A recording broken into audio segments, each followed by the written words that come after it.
Phone Sandeep Kshirsagar यांच्यावर आरोप करण्यात येतोय। अंजली दमानिया यांची एक्स पोस्ट करत सवाल, कोचिंग क्लासच्या मालकाला क्षीरसागर मदत करायचे का असा सवाल उपस्थित करण्यात येतोय। कोचिंग क्लासच्या मालकाला राजाश्रय होता का, सीडीआर तपासणी करत कठोर कारवाई करण्याची मागणी सुद्धा अंजली दमानिया यांनी केलेली आहे। तर आपण पाहतोय सध्या हे प्रकरण गाजताना पाहायला मिळतंय।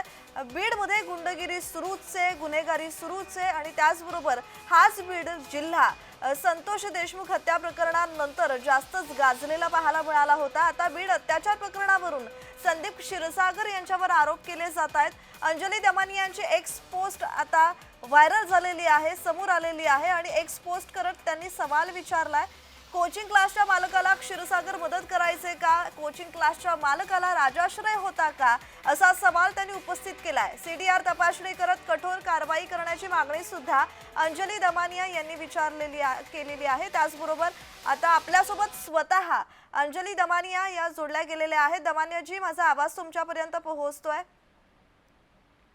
हो अगदी व्यवस्थित येतोय जी।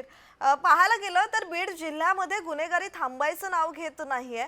बीड अत्याचार प्रकरण आता ताजं आहे आणि त्याचबरोबर या प्रकरणावरून संदीप क्षीरसागर यांच्यावर तुम्ही आरोप केलेले आहात, या संदर्भात आपली प्रतिक्रिया? नाही, ह्याच्या आधी देखील संदीप क्षीरसागर यांच्यावर अनेक प्रकरणात आपण बघितलं, मग ते अधिकाऱ्यांना धमकावणं असो, त्यांचा जो राजकीय दबदबा आहे तो मोठ्या प्रमाणात बीडमध्ये आहे, याच्यात काहीच शंका नाही।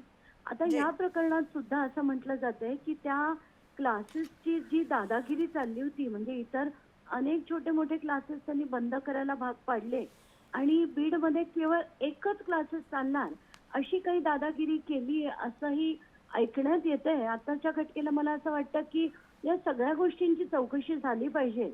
विजय पवार कोण आहेत, त्यांना कोणाचं पाठबळ होतं, त्यांचा येणारा पैसा कुठून येत होता, अनेक गोष्टी। म्हणजे आताच्या घटनेला मला मला तर खरं एक आव्हान करायचंय बीडच्या जनतेला की तिथे इतरही कोणी मुलींना असा जर त्रास झाला असेल, कारण मी आता SP नवनीत कावत यांच्याशी खूप मोठी चर्चा झाली माझी आणि त्यांचं असं म्हणणं आहे की आताच्या घटनेला ह्या मुलींनी ते धाडस दाखवलंय। तर मला असं वाटतं की आणि कोणी मुलींना जर तिथे त्रास दिला गेला असेल तर त्यांनी सुद्धा धाडस करून SP कावत यांना भेटावं आणि त्यांची सुद्धा FIR तिथे जर नोंद झाली तर आणि जास्त ताकद आणि जर जो शोध व्हायचा आहे तो देखील योग्य दिशेने आपल्याला होताना दिसेल। आत्ताच्या घटनेला पोलीस कुठेही दिरंगाई करतात असं मला अजिबात वाटत नाही, कारण त्यांची चौकशी जी आहे ती व्यवस्थित चालली आहे। याच्यात अनेक गोष्टी, अनेक CDR देखील तपासले गेले पाहिजे असं माझं स्पष्ट मत आहे। जी दमानिया जी, माझा एक शेवटचा प्रश्न तुम्हाला, जे इतक्या दिवस गप्प होते धनंजय मुंडे त्यांनी सुद्धा यावर भाष्य केलेलं आहे। संदीप क्षीरसागर आणि आरोपीचे CDR तपासा अशी त्यांनी मागणी केली आहे। त्याचबरोबर अधिवेशनात SIT ची मागणी सुद्धा करणार असल्याचं ते म्हणालेले आहेत। तर हेच धनंजय मुंडे कित्येक दिवस गप्प होते। त्याचबरोबर संतोष देशमुख हत्या प्रकरणात धनंजय मुंडे यांच्यावर आरोप करणारे संदीप क्षीरसागर होते। म्हणजे बीडमध्ये चाललंय काय? राजकीय नेते मंडळी एकमेकांवर याना त्या कारणावरून आरोप करतायत, मात्र गुन्हेगारी तशीच आहे।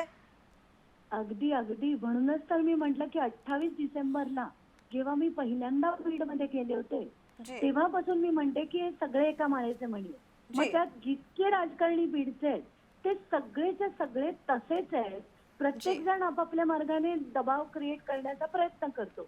आज धनंजय मुंडेंना अचानक जाग आली आणि ते या प्रकरणाबद्दल बोलतायत आणि आमची भगिनी म्हणतायत, पण किती भगिनींना यांनी त्रास दिलाय याचा कधी त्यांच्या डोक्यात प्रकाश पडणार नाही मला माहित नाही। पण हे सगळे प्रॉब्लेम असा आहे की आपलं राजकारणच आता अशा लोकांच्या हातात गेलंय की ज्यांना जनाची नाही, मनाची नाही, कशाची लाज नसते आणि सगळे एका माळेचे मणी आहे, हे मी पुन्हा म्हणेन। जी दमानिया जी, तुम्ही धन्यवाद तुम्ही दिलेल्या या प्रतिक्रिया संदर्भात। आपण पाहतोय सध्या बीड मधलं हे प्रकरण ताजं आहे आणि त्याचबरोबर धनंजय मुंडे यांनी सुद्धा संदीप क्षीरसागर यांच्यावर टीका केली होती आणि आता अंजली दमानिया यांनी सुद्धा ट्विट करत संदीप क्षीरसागर यांच्यावर आरोप केला।